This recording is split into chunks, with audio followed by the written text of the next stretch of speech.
환영합니다, 고객님. 친절과 정성으로 모시는 강 크루즈 투어입니다. 도대체 여기 어디예요? 아이, 고객님. 이곳이 어디냐고. 여긴 죽은 자들만 올 수 있는 저승의 강이지.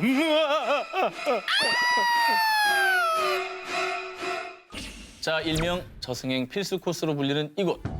바로 산자와 죽은 자의 세계를 가르는 저승의 강입니다. 영화 신과 함께에서는 사람 얼굴에 인면허가 들끓었던 곳이기도 하지요.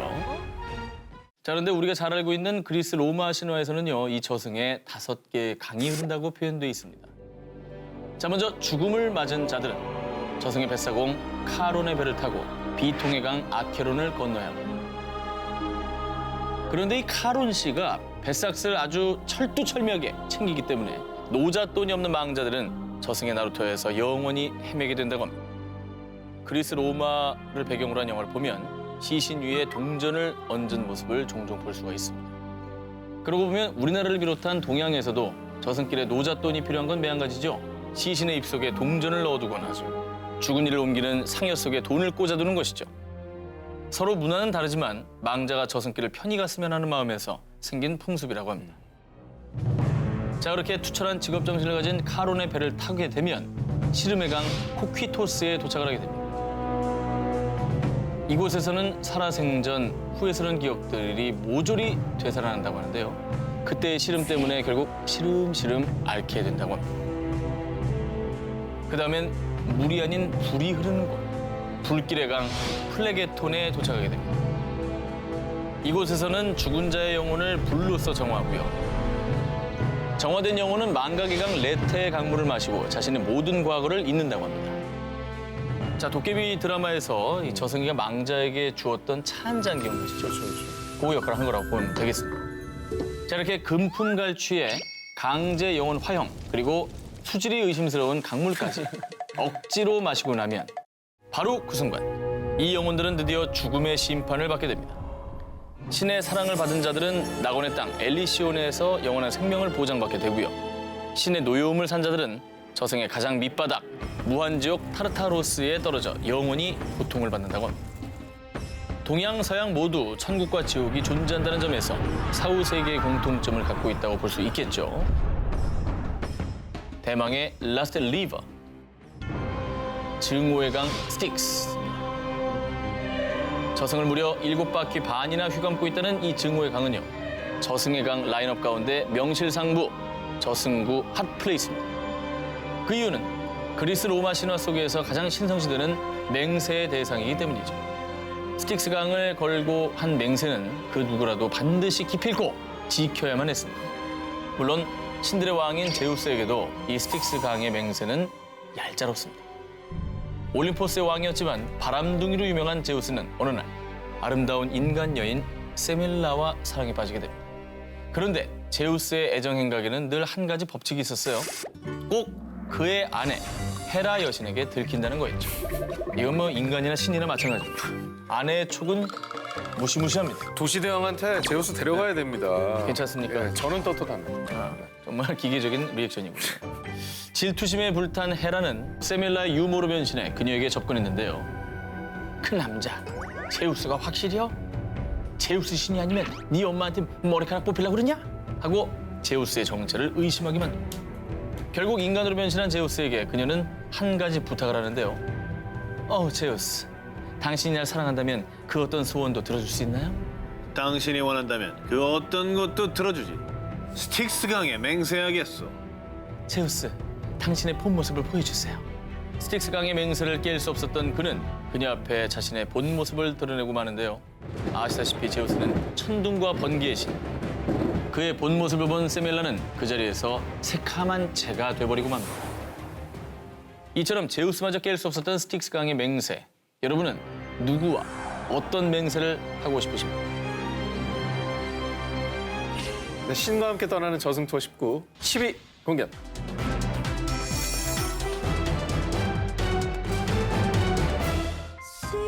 (2016년과 17년) 겨울을 강타한 TVN 드라마 도깨비. 도깨비와 도깨비 신부만큼이나 사랑을 받았던 캐릭터가 바로 배우 이동욱 씨가 연기한 저승사자, 일명 저승입니다. 전생의 연인 유인나와의 애절한 사랑 연기로 드라마 팬들에게 엄청난 사랑을 받은 바 있죠. 멋있었어요. 네. 자, 그래서 준비했습니다. 과연 웨쿡 서양의 저승이는 어떤 모습일까? 검은색 후드가 달린 가운을 뒤집어 쓴 꽃미남이 아닌 해골의 모습으로 묘사되며 시그니처인 커다란 낫까지 든 이 저승이 브림 리퍼. 미주 유럽 쪽의 대표적인 저승사자인데 손에 들고 있는 커다란 낫을 휘두르며 이름 그대로 영혼을 수확해가는 불길한 존재입니다. 타로 카드, 데스 카드가 바로 저 그림이 나오잖아요. 그렇죠. 네. 브림 리퍼가 이토록 살벌한 비주얼을 갖게 된 배경. 전 썰에 의하면요. 14세기 유럽에서 창궐했던 흑사병 있죠. 이때 사람들이 죽어가는 모습이 마치 가을 수확철의 밀밭을 낫으로 베어 마구 걷어들이는 것 같다 하여 저승사자의 모습에 낫을 든 해골을 그려넣게 됐다고 합니다. 다음으로 소개할 또 다른 서양의 저승이 아일랜드에서 대표되는 죽음의 요정 벤시입니다. 벤시는 켈트족의 민담에 등장하는 초자연적인 존재인데요. 기원전 이 지역에 번성했던 켈트족의 장례식에는 고인의 죽음을 슬퍼하는 일명 통곡하는 여자, 아일랜드어로 부연겐트, 즉 곡하는 분들이 있었다고 합니다. 그래서 장례식장마다 늘 애절하게 슬피우는 울음소리가 울려 퍼졌다고 하는데요. 아마도 이 통곡하는 여자의 요정의 이미지를 더해서 지금의 벤시가 만들어진 게 아닐까 하는 생각이 듭니다. 자, 그리고요. 동양, 특히 중국에는요. 현세와 사후세계를 연결해주는 저승사자가 있는데 실제로 이 이승에서 언제든 만날 수가 있다고 합니다. 지난해 12월 문재인 대통령의 중국 방문으로 유명해진 곳이죠. 대한민국 임시정부가 있었던 도시 충칭에 가면요. 다녀가기만 해도 장수한다는 전설을 가진 중국 발음으로 꾸이청, 한자로 보면 귀신 귀자에 도시 성자를 쓰는 그야말로 귀신들의 성, 귀성입니다. 진짜 귀성이네. 이곳은요. 산 전체가 저승세계라고 보시면 됩니다. 천상의 옥황상제부터 염라대왕, 동서, 지옥도까지 중국의 독특한 사후세계관이 이곳에 다 모여 있다고 합니다. 그 중에서도 이곳의 입구를 지키는 커다란 인물상이요. 바로 중국의 저승사자 백무상이라고 합니다. 이곳이 전 세계에서 유일하게 저승사자가 관광객을 맞이해주는 곳이라고 합니다. 살벌하죠? 그런 식으로 표현하니까 뭔가 느낌이 되게 색다른데. 어서 뭐야 와. 만날 수 있는데 어서 와. 귀성은 처음이지. 참고로 중국에는 2명의 저승사자가 있는데요. 앞서 언급한 백무상과 흑무상입니다. 백무상은 생전에 착한 일을 한 사람의 목숨을 걷어가지만 흑무상이 걷어가는 영혼은 생전에 주변에 해악을 끼치고 나쁜 행동을 한 사람들이라는데요. 중국의 전설에 의하면 사람이 죽으면 황천길을 가는데 가기 전에 반드시 건너야 할 강이 있다고 합니다. 이 강을 건너기 위해서는 반드시 내하교를 지나야 하는데요. 그런데 이 내하교가 바로 이 귀성에 있다고 합니다. 참고로요. 내하교 좌우에는 금교와 은교. 금교는 재산을 상징하고 은교는 건강을 상징한다고 하니 꼭 귀성 방문하셔서 부와 건강을 기원하며 두 다리를 건너보시기 바랍니다. 신과 함께 떠나는 저승 투어 19 8위 공개합니다. 한! 저에겐 아직 3 기사가 남아 있습니다. 하하! 자, 2003년 6월 미국 로스앤젤레스의 한 병원 수술 도중 사망 선고를 받은 한 남자. 그런데 사망한 지 무려 30분이나 지난 뒤에도 다시 살아났다면 믿겨지십니까? 기적적으로 다시 깨어난 이 남자. 자, 미국의 가스펠 가수 토니 데이비스인데요. 자, 2003년 6월 30일 토니 데이비스는 아내를 데리러 가는 길에 묻지마 총격 사건에 휘말리게 됩니다. 한 남성은 그에게 무차별적으로 총을 쏴댔고요. 당황한 그는 괴한을 피해 있는 힘껏 도망쳤지만 그를 향한 총격은 그치지 않았습니다. 알고 보니 토니 데이비스가 폭력 조직의 가입 절차였던 무차별 총기 난사의 타겟으로 희생을 당한 겁니다. 어머.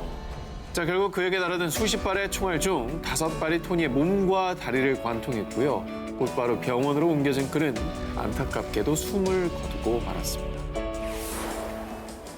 그런데 이때 사망 선고를 받은 지 30분 만에 그의 심장이 다시 뛰기 시작했습니다. 오. 말도 안 돼. 정말 이 상황이 믿겨지십니까?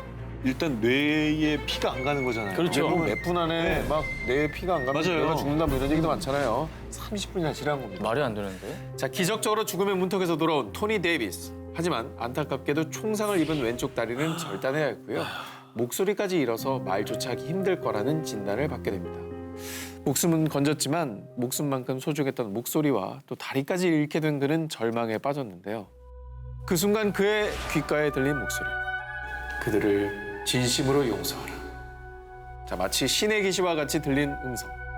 결국 그들을 용서하기로 마음의 결단을 내렸는데, 아이고. 자, 바로 그때 토니는 자신의 왼쪽 다리에서 온기를 느꼈고요. 에? 회생 불가 판정을 받은 왼쪽 다리와 성대가 다음 날부터 재기능을 하기 시작한 겁니다.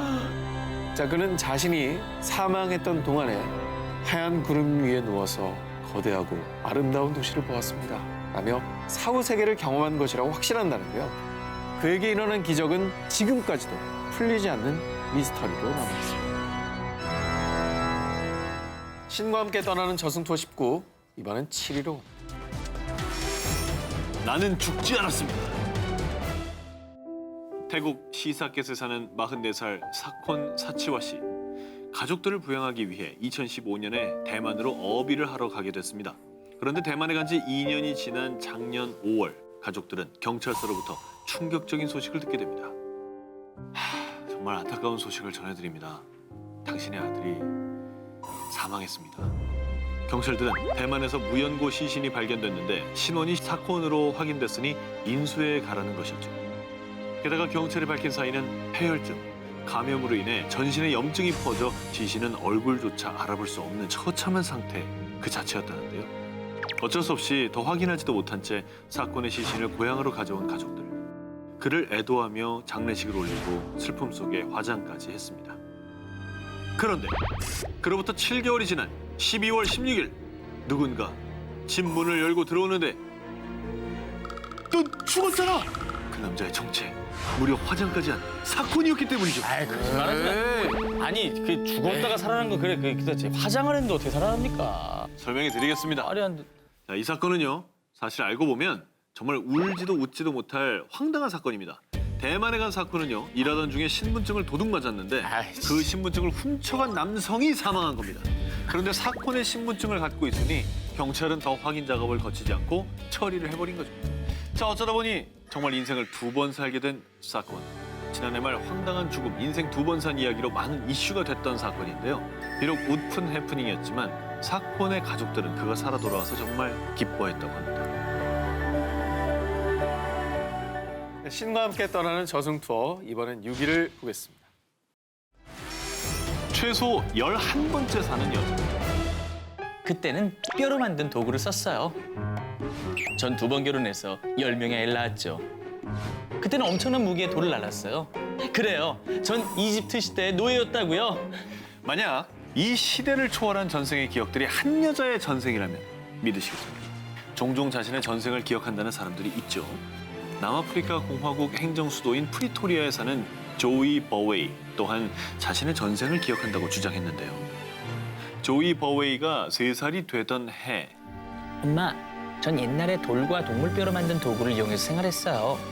그리고 잠은 동굴에 잤어요. 어디에서도 배운 적도 누구도 알려준 적 없는 이야기를 늘어놓는 딸. 그런데 더 황당한 건요. 딸아이가 전생이라고 말하는 이야기들이 날마다 시대와 인물이 달랐던 겁니다.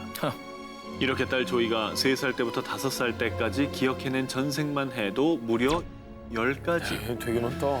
그중에 비교적 최근 전생, 1900년대에 살았던 전생까지 이야기합니다. 조이는 남아공의 한 정치인의 손녀로 태어났다고 이야기했고요. 당시에 10명의 아이를 낳았다고 이야기했는데요. 아이가 하는 얘기 지금 되게 디테일하네요. 그 너무 그죠? 디테일해요, 네. 지금. 그래서 부모는 곧바로 이 일들을 확인해보기 지금 시작합니다. 뭐 같은 남아공이니까. 그렇지. 가볼 수 확인해볼 있잖아. 수 있잖아요. 네. 그런데 확인 결과 조이가 말했던 정치인은 남아공 건립 전 옛 트란스발 공화국의 대통령 폴 크루거였고요. 어머? 그리고 정치인 폴 크루거의 손녀 중에 10명의 자식을 낳은 여성이 실제로 있었습니다. 그런데 그 10명의 자녀 중에 90세를 넘긴 딸이 조이를 실제로 만나게 됩니다. 아, 이거 궁금하다. 그렇죠. 재밌는 게 엄마가 5살인데 딸은 90살인 거예요. 네. 이 둘은 정말 오랜 시간 이야기를 나눴는데요. 정말 가족이 아니면 절대 알 수 없는 부분까지 조이가 이야기해서 모든 이들을 놀라게 했다고 합니다. 웬일이야. 그러니까 예를 들면 전 기자의 방송에서 또또 얘기를 했으니까 우리가 전 기자의 집 애완견이 또또인지 알지만 다른 사람 집 애완견 이름까지는 잘 모를 거 아니에요. 모르죠. 이제 그런 얘기들을 하는 거예요. 웬일이야. 조이가 가족만 아는. 때. 아니 나는 개인적으로는 전생이라는 게 뭐 이렇게 막 믿겨지진 않아도 바람은 있었으면 좋겠어요. 저는 어렸을 때 전생을 너무 믿었어요. 다시 환생한다는 거를. 그래서 1975년에 죽은 세계적인 유명한 사람을 막 찾아보기도 했었어요. 이들 중에 하나가 나지 않을까 막 이래가지고. 아니 너무 우리가 전생 얘기만 하는데 다음 생에 뭐 되고 싶으세요? 정 기자님. 전 되게 단순한데 카사노바로 태어나고 싶어요. 야 정말. 이번 생에 못 경험했던 딱 카사노바는 딱딱 알면 딱 보면 여자들 마음을 알잖아요. 네, 하루만이라도 무서워봐. 경험해보고 싶다. 어떤 느낌일지. 나는 다음 생에 태어나면 모르겠어요. 초미녀로 한번 태어나. 초미녀로? 초미녀. 왜? 어떤 사람인지 뭐 궁금해. 그럼 너랑 나랑 만나면 되겠다. 카사노바 만나서 나 만나서 버리고 막 이렇게 하려고. 미래 연인. 아니 그 한 기자님은요? 저는요. 오토바이? 저는 바람을 불고 싶어요. 전 세계를 누비고 싶어요. 좀 나가라. 문 좀 열어. 아 왜 그래? 아니, 한기 좀 시기 때문에. 아니 더운데. 신과 함께 떠나는 저승 투어 19 5위 공개합니다. 죽음을 부르는 노래. 1990년대 유럽 각국의 유명 음악 차트에서 폭발적인 인기를 끈 노래가 있습니다. 바로 영국의 4인조 락밴드 배드핑거의 Without You. 이거 전 세계인의 귀에 친숙한 이 노래에 섬뜩한 저주가 서려 있습니다. 배드핑거 멤버 피트 햄과 에반스는 죽기 살기로 노래를 만들었는데요. 그 곡이 바로 Without You였던 겁니다. 좋은 노래 만들었네요. 그렇습니다. 그때 70년대를 풍미한 미국의 인기 싱어송라이터 해리 닐슨이 Without You의 음악적 가치를 알아보고 판권을 요구를 했습니다. 당시 배드핑거는 극심한 재정난에 시달렸던 터라 헐값에 판권을 넘기게 되는 겁니다. 안 돼. 자, 그런데 이게 무슨 운명의 장난일까요? 해리 닐슨이 부른 Without You는 미국 유명 대중음악 차트에서 4주 동안 1위를 점령, 그 최고의 인기곡으로 떠오르게 됩니다. 자, 그리고 해리 닐슨이 엄청난 인기를 구가하며 승승장구할수록 원곡자인 배드핑거는 박탈감과 또 허무함에 시달리다 피트 햄과 톰 에반스는 차례로 스스로 목숨을 끊는 극단적인 선택을 하게 됩니다. 자, 그런데 말입니다. 이 멤버들의 한이 노래에 맺히기라도 한 걸까요? 해리 닐슨은 그들의 방탕한 생활에 허우적대다 1994년에 알코올 중독으로 인한 심장마비로 사망을 하고 맙니다. 그리고 이 저주의 바통을 이어받은 또 다른 가수, 바로 세계적인 팝 디바 머라이어 캐리입니다. 그녀는 1993년 3집 앨범인 뮤직박스에 Without You를 커버곡으로 실었는데 그녀의 대표곡으로 꼽히며 미국은 물론 유럽에서도 그녀를 세계 최고의 팝 가수로 인정을 했다는데요. 자, 하지만 제 아무리 세계적인 팝 디바라도 저주를 피할 수는 없었던 걸까요? 당시 2001년 7월 충격적인 소식이 전해졌는데요. 자, 머라이어 캐리가 병원에 실려갔다는 뉴스였습니다. 몰랐네요, 저것도. 과연 이 곡은 정말 죽음을 부르는 저주받은 곡일까요? 신과 함께 떠나는 저승 투어 19 4위 보겠습니다. 늙지 않고 죽지 않는 남자. 죽음이란 인간으로 태어난 이상 그 누구도 피할 수 없는 건데요. 그런데 말입니다. 영원히 늙지도 또 죽지도 않는 한 남자가 존재한다면 여러분은 믿으시겠습니까? 바로 유대계 포르투갈인으로 알려진 생제르맹 백작이 그 주인공인데요. 이 사람의 신출 귀몰 사연은 이렇습니다. 죽은 지 1년 뒤인 1785년에 프리메이슨 프랑스 지부에서 생제르맹 백작이 대표로 선출돼 활동을 했고요. 생제르맹 백작이 죽은 지 3년째 되던 해인 1787년에는 프랑스의 왕 루이 16세 앞에도 나타납니다. 모든 질서를 뒤집을 만한 대음모가 도사리고 있으니 앞으로 조심해야 할 것입니다. 라고 왕에게 경고한 뒤 홀연히 사라졌다는데요. 그로부터 2년 뒤인 1789년에 프랑스 혁명이 일어났고 루이 16세는 사형을 당하게 되죠. 늘 40대 중반의 얼굴을 하고 더 이상 늙지도 죽지도 않는 정말 불로불사의 삶을 이어나갔다는 생제르맹 백작. 18세기 프랑스의 위대한 계몽 사상가인 볼테르에 따르면 생제르맹 백작은 절대로 죽지 않는 모든 진실을 아는 자라는 말을 남겼다고 합니다.